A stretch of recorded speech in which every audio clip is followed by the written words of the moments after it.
Для таджиков это неподобающе, имейте совесть. Досмотрите это видео до конца, и вы узнаете, какой спор разразился между таджикистанцами. Подписывайтесь на обновления и точно будете в курсе всего самого важного.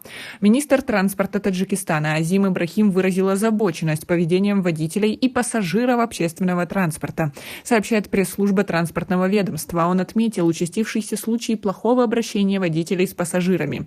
Однако подчеркнул, что часто такое поведение провоцируют сами пассажиры. На рабочем заседании с участием руководителей компаний по перевозкам пассажиров министр поручил усилить разъяснительные работы среди водителей общественного транспорта.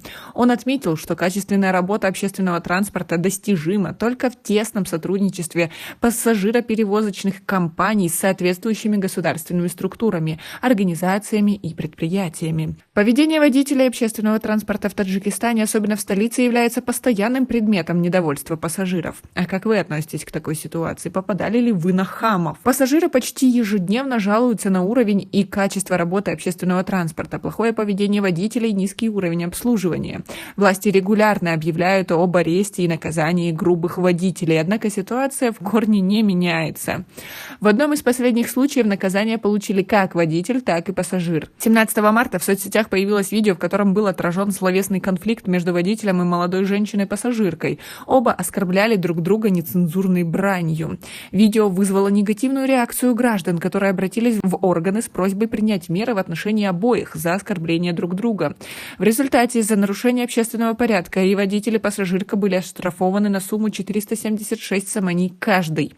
Летом прошлого года в Душанбе запустили единый центр регулирования и электронного контроля деятельности автобусов и троллейбусов. Было отмечено, что запуск центра в первую очередь направлен на повышение уровня качества предоставления транспортных услуг и своевременный контроль деятельности водителей пассажирского транспорта столицы. Судя по обеспокоенности министра, центру нужно усилить работу по устранению существующих проблем.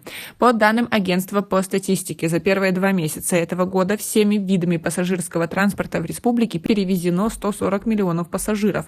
Это на 4,5% больше по сравнению с аналогичным периодом 2022 года. Как вы думаете, возможно ли в Таджикистане решить эту ситуацию, или это уже менталитет нашего народа? Хотя нельзя так говорить, ведь таджики во многом славятся своей открытостью, добродушностью и хорошими манерами. То почему это происходит? Как вы думаете, можно ли решить эту проблему? Кто в этом виноват? Кто должен отвечать и как вообще это регулировать?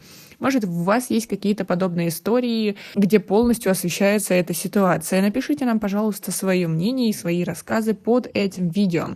У нас пока на этом все. Оцените наши видео подпиской и лайком. До скорой встречи!